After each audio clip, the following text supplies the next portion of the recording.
Hello दोस्तों, ओमकार मिश्रा व्याकरण channel में आप लोगों का स्वागत है। अब मैंने एक श्रृंखला शुरू की है जिसमें हिंदी के प्रसिद्ध विद्वानों, लेखकों एवं कवि जो प्रसिद्ध हैं उनके जीवन परिचय को मैं प्रस्तुत करूंगा और उनकी रचनाएं, उनका जीवन काल, उनके माता पिता जो भी जीवन परिचय के अंदर उपलब्ध होंगे उन्हें प्रस्तुत किया जाएगा। और बहुत इम्पोर्टेंट विषय है क्योंकि इन्हीं से प्रश्न परीक्षाओं में पूछे जाते हैं। आज मुंशी प्रेमचंद, आज प्रसिद्ध उपन्यास के और कहानी के सम्राट मुंशी प्रेमचंद के जीवन का वर्णन कर रहा हूँ। देखिए, उनकी जीवन अवधि 1880 ईस्वी से 1936 ईस्वी तक की थी। 1880 से 1936 ईस्वी तक थी, मतलब 1836 में मुंशी प्रेमचंद जी का जन्म हुआ था और 1936 ईस्वी में इनकी मृत्यु हुई थी। मुंशी प्रेमचंद का शार्ट परिचय यहाँ दिया गया है, यहाँ से भी आप देख सकते हैं। मुंशी प्रेमचंद का बाद में नाम प्रेमचंद पड़ा था और सबसे पहले नाम इनका जो था, इनके जो सबसे पहले इनके पिता का नाम अजायब राय था। उनके पिता का नाम अजायब राय था। इनका जन्म सन 1880 ईस्वी में लमही, वाराणसी उत्तर प्रदेश, वाराणसी उत्तर प्रदेश का एक लमही ग्राम था जहाँ पर मुंशी प्रेमचंद जी का जन्म हुआ था। प्रारंभिक शिक्षा इनकी वाराणसी में हुई थी। जो शुरुआती शिक्षा इनकी हुई थी वो वाराणसी में हुई थी। मर्यादा और माधुरी पत्रिका के संपादक बने थे शुरुआत में, लेकिन बाद में इन्होंने खुद अपना प्रेस लगा करके हंस और जागरण पत्रिका छापना शुरू किया। हंस पत्रिका और जागरण पत्रिका ये बनारस से छपती थी। हंस पत्रिका मुंशी प्रेमचंद जी की एक प्रमुख पत्रिका है। लेखन विधा इनकी, ये उपन्यास और कहानी के महान सम्राट माने जाते हैं, जैसा कि हमने आपको बता दिया। तो उपन्यास, कहानी, नाटक ये कभी नहीं बन पाए। इन्होंने प्रमुख लेखक की भूमिका निभाई है और हिंदी साहित्य में इन्हें इसी से याद किया जाता है।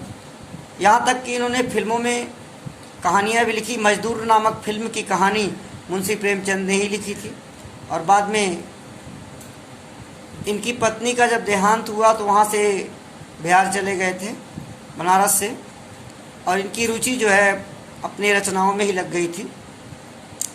भाषा शैली इनकी व्यवहारिक थी, समाज को शिक्षा देने वाली प्रवाहमयी थी। इन्होंने हमेशा वर्णन करके लिखा है और एक भावात्मक शैली जो पाठक के हृदय पर अच्छा व्यवहारिक रूप प्रस्तुत करे, ऐसी शैली को दिया। मुंशी प्रेमचंद जी के प्रमुख रचनाओं में गबन, गोदान, कर्मभूमि, निर्मला, सेवा स्तंभ ये उपन्यास हैं। कफन कहानी इनकी बहुत प्रसिद्ध कहानी है। रूठी रानी इन्होंने नाटक लिखा था।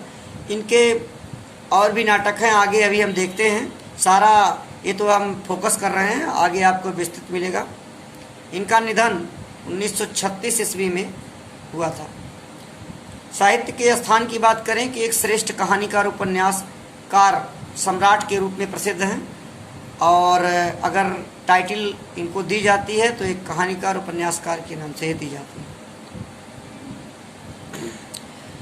अब यहाँ पर देख सकते हैं आप, मुंशी प्रेमचंद जी का जन्म 1880 में कहाँ हुआ था? वाराणसी जिले के लमही ग्राम में।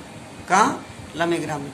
इनकी माता का जो नाम था आनंदी देवी था। इनकी माता का नाम आनंदी देवी था, बहुत विशेष ध्यान दें। पिता का नाम अजायब राय, पिता का नाम अजायब राय। हाँ, यहाँ पर इम्पोर्टेंट कई बार पूछा जा चुका है कि बचपन का नाम, मुंशी प्रेमचंद जी के बचपन का नाम धनपत राय था। इनके बचपन का नाम धनपत राय था। ये जब अपनी कहानी, सबसे पहले इन्होंने कहानियाँ उर्दू में लिखना शुरू किया, तो उर्दू में जब लिखना शुरू किया तो उस समय इन्होंने अपना नाम नवाब राय के नाम से कहानी लिखते थे उर्दू में, और बाद में हिंदी में इन्होंने प्रेमचंद के नाम से लिखना शुरू किया। तो इसका भी ध्यान रखें, उर्दू में कहानियाँ किस नाम से लिखते थे? नवाब राय के नाम से। परिवार इनका गरीब था, प्रेमचंद जी का और इनके मतलब अल्पायु में ही इनके पिता जब ये जन्म लिए और छोटी आयु में ही इनके पिता की मृत्यु हो गई। इनका बचपन बड़े अभाव में बीता था, बहुत ज़्यादा इन्हें लाभ नहीं मिला, बहुत ज़्यादा पढ़ाई लिखाई का सुख नहीं मिला, लेकिन इन्होंने साहसी थे, परिश्रम किया और अपने साहस और परिश्रम कुशाग्र बुद्धि के कारण इन्होंने साहित्य के क्षेत्र में अपना स्थान हासिल किया। और यहाँ आप देख सकते हैं ये मुंशी प्रेमचंद जी प्रारंभ के कुछ वर्षों तक स्कूल में अध्यापक भी रहे हैं। ये एक अध्यापक भी थे शिक्षा विभाग में, बाद में सब डिप्टी इंस्पेक्टर भी हुए, सब डिप्टी इंस्पेक्टर जिसको हम SBI बोलते हैं, SDI बोलते हैं, क्या बोलते हैं, जो प्राइमरी में SDI होते हैं, वो SDI के पद पर भी इन्हें रखा गया था। असहयोग आंदोलन में गांधी जी का जब समय चल रहा था तो उस समय उसी से प्रभावित भी हुए थे। गांधी जी के असहयोग आंदोलन से ये प्रभावित हुए थे। इन्होंने इस समय एक अपनी कविता लिखी थी, ये देखिए, सोजे वतन, एक कहानी थी स्वतंत्रता संग्राम पर। सोजे वतन नामक एक कृति मिलती है, लोग ऐसा बताते हैं कि सोजे वतन नाम की एक कृति थी, जो एक कहानी के रूप में जिसे अंग्रेज सरकार ने जब्त कर लिया था। अंग्रेज सरकार ने जब्त कर लिया था और उसने वही जो है क्रांति को बढ़ावा दी थी, इसलिए इस कृति को जब्त कर लिया था अंग्रेज सरकार ने। और आपको बताया गया कि मर्यादा और माधुरी पत्रिका जो कि पहले से छपती थी और इन पत्रिकाओं के संपादक बने, बाद में इन्होंने अपना प्रेस खोला था, हंस जागरण पत्र निकाल करके, और 1936 ईस्वी में इनकी मृत्यु हो गई। और ये हंस जागरण पत्रिका जब निकालते थे तो हंस को इन्होंने बनारस से ही निकाला था। हंस इनकी बहुत इंपॉर्टेंट पत्रिका, जैसा कि मैंने पहले आपको बता दिया। एक चीज़ का ध्यान रखना, हंस एक पत्रिका और है, जो राजेंद्र यादव की पत्रिका है वो दिल्ली से छपती थी। कई बार परीक्षाओं में मतभेद हुआ है और ये प्रश्न 2016 के TGT में ही पूछा गया था कि हंस पत्रिका, राजेंद्र यादव की हंस पत्रिका का संपादन कहाँ से होता था, तो दिल्ली से होता था। इसका ध्यान रहे, ये मुंशी प्रेमचंद जी की हंस है, ये बनारस से होती थी। और आप जाने कि यहाँ 1836 में मुंशी प्रेमचंद जी की मृत्यु हो गई। एक चीज ध्यान देना, मुंशी प्रेमचंद के प्रसिद्ध उपन्यासों में सेवा सदन, निर्मला, रंगभूमि, गबन, गोदान, ये और मैं जोड़ दूं कर्मभूमि, एक उपन्यास और भी बहुत फेवरेट रहा है। सेवा सदन, निर्मला, रंगभूमि, गबन, गोदान, कर्मभूमि, ये जो उपन्यास आपको बता रहा हूँ ये बहुत ही इम्पोर्टेंट है। एक उपन्यास कर्मभूमि भी इनका बहुत ही फेवरेट उपन्यास था। इसमें सबसे जो प्रसिद्ध था वो गोदान था। गोदान में ग्रामीण जीवन के बारे में लिखा गया था और मुंशी प्रेमचंद जी का ये अंतिम उपन्यास भी है और बहुत प्रसिद्धि को प्राप्त हुआ था। इसमें झूरी और क्या नाम है, कुछ ऐसे पात्र रहते हैं जिनका वर्णन काफ़ी इन्होंने ग्रामीणांचल से किया है। और गाय का दान दिया जाता है मरने के बाद, उसी की प्रथा का जो प्रथा गांव में चलती है उसी को लेकर के इन्होंने समाज को सुधारने का प्रयास किया है। गोदान उपन्यास में काफ़ी प्रसिद्ध है। एक चीज़ ध्यान दें, इनकी कहानियों का जो संग्रह है वो मानसरोवर में 8 भागों में है। कहानी का संग्रह मानसरोवर में रखा गया है। कई बार पूछा गया है कि मुंशी प्रेमचंद जी के कहानियों का संग्रह कितने भागों में है, तो 8 भागों में है।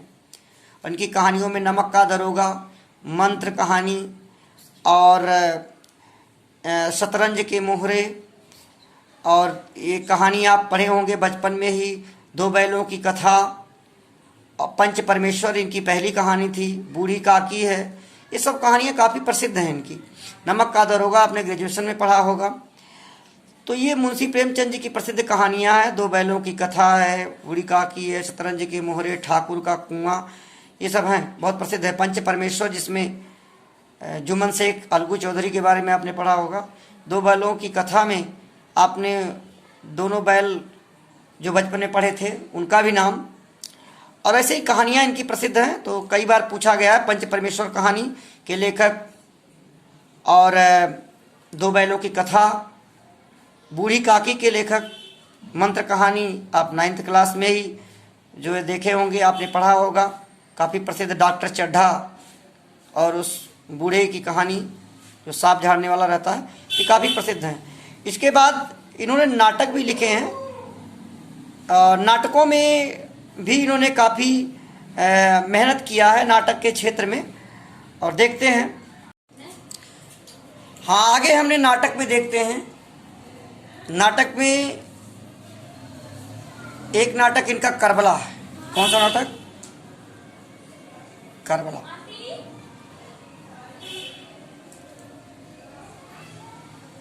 करबला नाटक, संग्राम नाटक, रूठी रानी, प्रेम की बेदी,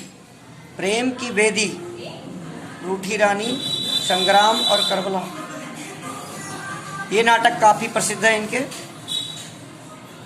हाँ, ये देखिए गोदान के बारे में लिखा गया है। हिंदी का श्रेष्ठ उपन्यास इनके माना जाता है गोदान, जो कि मुंशी प्रेमचंद जी द्वारा लिखा गया है। नाटकों को ध्यान देना, प्रेम की बेदी, रूठी रानी और संग्राम, एक नाटक इनका करबला भी है। ये 4 नाटक इनके मिलते हैं जो काफ़ी प्रसिद्ध हैं। मुंशी प्रेमचंद जी साहित्य, समाज सुधार और राष्ट्रीय भावना। ध्यान दें, मुंशी प्रेमचंद जी ने साहित्य में समाज सुधार और राष्ट्रीय भावना को अनुप्रेरित किया है। समाज के अंदर ये इम्पोर्टेंट बातें हैं। तड़पती हुई नारियों की वेदना और वर्ण व्यवस्था पर भी कठोर व्यंग किया इन्होंने। कैसे समाज में नारियों का स्थान था, नारियों को बंधन में रखा जाता था, और ब्राह्मण, ठाकुर, शूद्र, वैश्य नाम के 4 वर्णों का रूप था, जो कि जिन पर वर्णों को बना करके आपस में बांटा गया था। किसानों, मजदूरों, शोषित वर्गों का पर भी विशेष इन्होंने ध्यान दिया। इनकी शैली वर्णात्मक, विवेचनात्मक, मनोवैज्ञानिक, हास्य व्यंग्यात्मक थी। शैली वर्णात्मक, विवेचनात्मक, मनोवैज्ञानिक, हास्य व्यंग प्रधान शैली इनकी थी। मंत्र कहानी मुंशी प्रेमचंद जी की एक मर्मस्मरवी कहानी है, जो कि 9th क्लास में आप लोगों ने पढ़ा होगा। काफ़ी प्रसिद्ध कहानी है। और भी कहानियाँ इनकी हमने बता दिया आपको। ठाकुर का कुआं, शतरंज के मोहरे, पंच परमेश्वर, 2 बैलों की कथा, नमक का दरोगा, काफ़ी प्रसिद्ध कहानी है। धन्यवाद। चैनल को सब्सक्राइब करें, लाइक करें, आगे शेयर करें। धन्यवाद।